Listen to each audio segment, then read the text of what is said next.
This tutorial forms part of our basic computer training course for beginners and will cover elements 7.7 and 7.10 of the European Computer Driving Licence.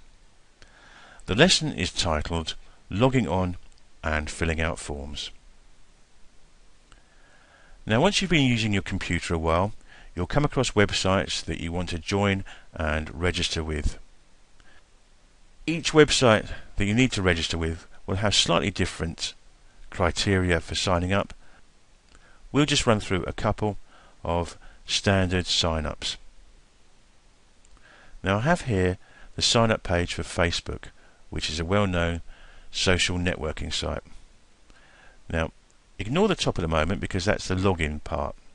The sign-up bit, what sort of information they're after is they want your first name, your last name, your email address, and then you need to re-enter your email address to make sure there's no mistakes, a password. Now, there's no actual rules about passwords. Passwords are a personal thing, but they should be secure.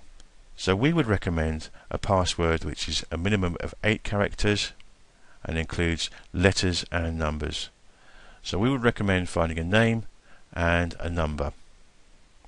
Now, don't use the name of your cat or the name of your son or daughter.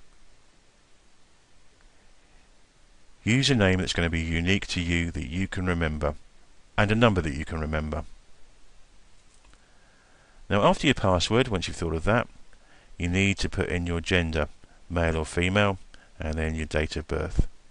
So you might think, why do I need to provide my date of birth? Well, there's a hyperlink here that Facebook have provided, and you can click here for more information. A box appears. Facebook requires all users to provide their real date of birth to encourage authenticity and provide only age-appropriate access to content. It goes on to say a little bit more, but that's the reason you need to put your date of birth in there. Once you've filled out the form, you click on the sign up at the bottom, and then when you need to log into Facebook, you use the login at the top with your email address and the password you've created. If you forget your password, click on the hyperlink underneath and Facebook will email you either your password or a new password. So that's Facebook. Now, I've got a login page here for opening an account with the National Lottery.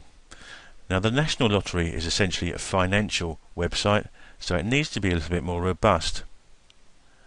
So if we scroll down and take a look at the information they require, it's about opening an account, and there's 4 sections to it: the About You, address details, terms and conditions, and then your sign in.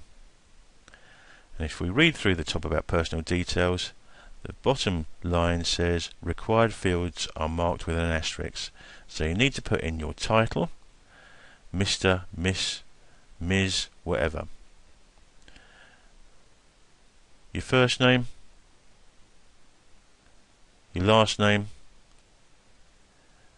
your date of birth. Users of the National Lottery need to be at least 16 years of age. Your gender, male or female, your email address, and then you need to re-enter your email address to make sure that there's no errors. And then the National Lottery are asking for your telephone number, but if you look next to your telephone number, there's no asterisk needed, so you don't need to leave that. When you've completed that part of the form, you click on the continue button and move on to the next part, which will be about your address. And at the very end, you'll need to create a different password from the one that you're already using on Facebook or other sites. Because this is a financial one, this needs to be a little bit more robust. So you need to dream up another password again. So that's filling out forms and logging in. Thanks very much.